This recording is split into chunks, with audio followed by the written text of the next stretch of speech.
Really? You gotta be kidding me. All right, Dad. It has been a tumultuous few weeks for our friends over at Ford, and if you haven't Yes. watched or gone to the CarEdge website to see the top 10 slowest selling vehicles in the United States for the month of December, I can tell you that number 5 on the list is the Ford Mustang Mach-E. We got this from Car Yes. Dealership Guy just yesterday, Dad. Ford is now Yeah. allowing dealers to advertise discounts on the Ford Mach-E other than rebates.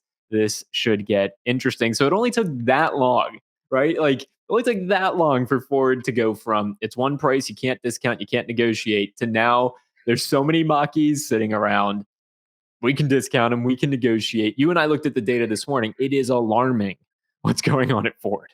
It is indeed. And many of the manufacturers come up with these half-assed ideas. I'll never forget when Honda and Acura came up with the idea that you couldn't use the word discount, you couldn't use the word invoice. Because they wanted to control how dealers advertised their vehicles, um, which is great when they're selling. When they're not selling, it's not so great. And the reason it's not so great when they're not selling is the only way manufacturers and dealers know how to get them to sell is to lower the damn pricing. Okay. So to say to a dealer that is stacked with Mustang Mach-E's, okay, and even if there's an incentive, you're allowed to advertise the discount reflective of that incentive, but that incentive isn't anywhere near enough to get the car sold. You're you're not allowing the dealer to do what the dealer needs to do in order to make more people aware of it by allowing that dealer to advertise a discount. All this corporate nonsense sounds wonderful when they come up with it. They just they never take into account what the collateral damage might be.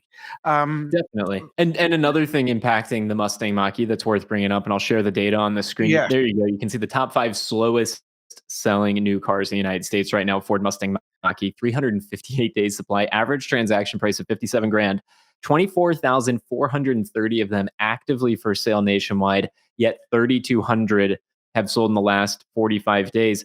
The other big shocking news here, Dad, for Ford that makes it really, you got to be kidding me, is they will no Yes. longer, the Mach-E will no longer qualify for the federal tax incentive next year. That's $7,500 gone. Now, here, let me help you with that. And that next year is 26 days away. So they've got 25,000 of those bad boys sitting on their lots, okay, that they really legitimately need to get rid of in the next 26 days, okay?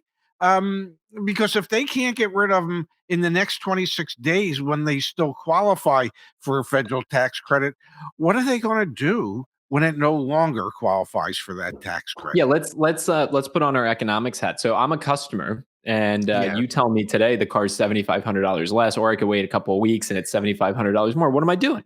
And they can't sell with the $7,500 less.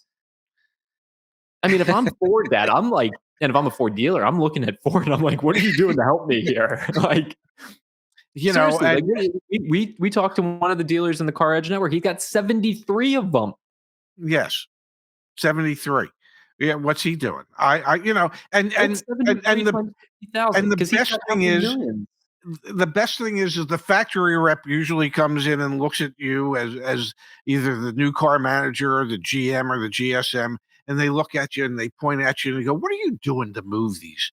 And it's like anytime my rep would say that to me, I would turn around and look at him and go, "It's not what I'm doing. What the hell are you doing to create a market for these?"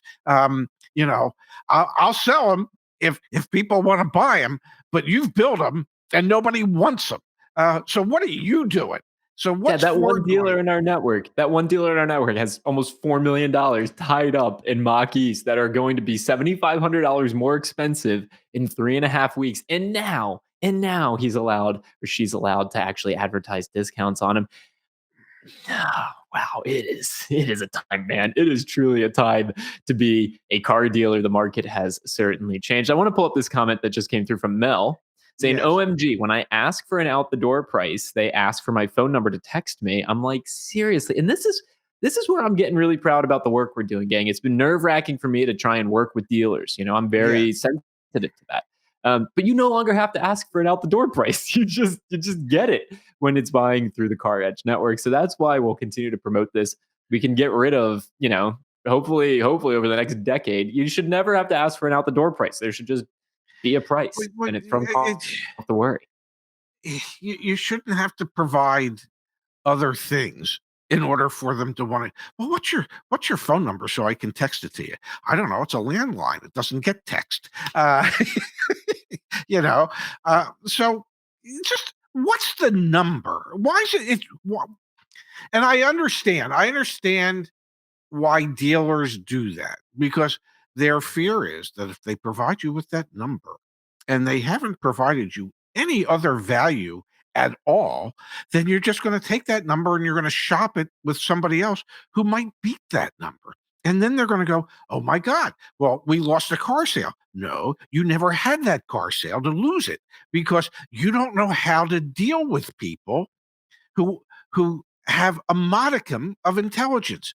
You answer the question, and when you're answering the question, you provide reasons for them as to why they would want to do business with you. Okay, that is they when somebody asks for an out the door price, what they're really saying is A, I don't want you to take advantage of me.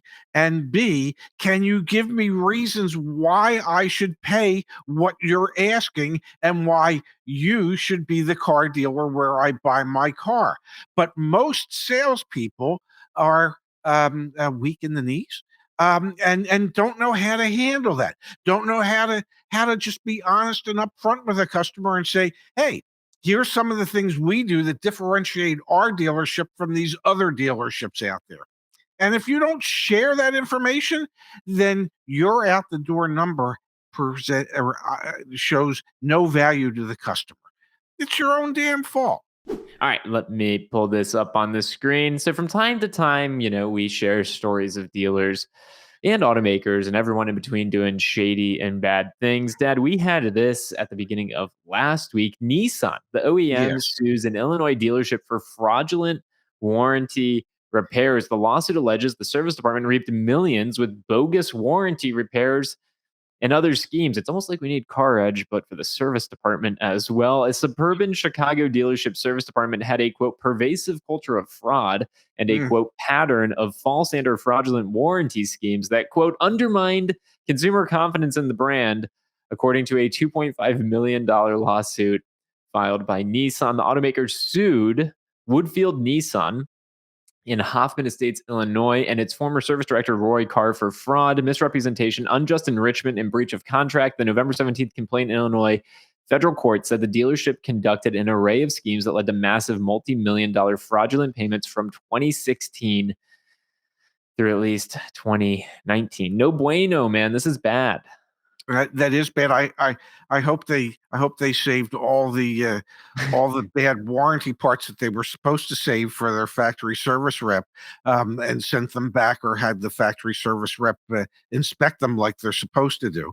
I I don't mean, think that's what happened, Dad, because in September 2018, Nissan conducted an on site audit of 358 warranty and repair claims, and yes. 95% of them were unable to substantiate. Mm, You mm. know, I hate when that happens, and I don't. y- y- This business is rife with opportunity for fraud. Um, Definitely. Huge and amounts of money moving yes, around. yes, and there have been sales programs that have been available where dealers could earn a lot of money. And then a year, 2 years, 3 years later, the manufacturer comes in and they do an audit and they ask you to pull 100 deals and at random, and you pull the deals and they look at them and they extract. Oh well, here's this one's not legit. This and they'll go, okay, out of that 100 deals, now we had 15 that were illegitimate. So 15% of what you collected, you probably should not have collected, and Yeah. and the dealer is asked to write a check for a large sum of money. And most of the dealers look at it and they go, "Eh, it was an interest free loan," and And the smart dealers would look at it and go, let's just do it right. Yeah. Okay. Let's not have to write that check. Because I remember the Acura dealerships in Arizona. And, I kept saying, I'm pretty sure I outsold them. I just didn't out retail delivery report them. And the next thing I know, they did an audit, and the general manager or general sales manager, I don't know, they had to stroke a check for like $300,000. The dealership did, The and other dealership that was yeah, reporting yeah, vehicles yeah, sold that yeah, weren't and actually sold. that sales manager was summarily released that day. Um, and when they came in and they did our store, and we were a Penske store, so you got to do it legit. It's your publicly traded company. They couldn't find anything wrong because, well, we weren't trying to do anything wrong. And it Yeah. wasn't like my factory rep didn't know that they were reporting things as sold that weren't, because sometimes they would DX those cars to me, Dealer and then trade for those of yeah, you at dealer home. trade the car to me, and then I'd go to report it as sold, and I couldn't because it had been reported as sold 6 months ago or 8 months ago. And I used to say to my, well, what are you going to do to them about it? There's not much we can do. I mean, Fraud is out there, man. That's why we do what we do here at CarEdge. Obviously, the company me and my dad have built with the incredible team behind the scenes for the past 4 years is in public. Everything we do, we're very proud of it. We're transparent, so please, we appreciate everyone that supports us. Fraud is everywhere, folks. Be careful. Auto industry, like the story we covered, of course, but everywhere. So please, like yes, true, especially this time of year with holidays, gift giving, like just dot your I's, cross your T's, read contracts, slow down to go fast. Like, just please double don't get check caught your up with emails, ladies and gentlemen. yeah, There are don't click more on phishing phishing and links. scam emails than you could shake a stick at. So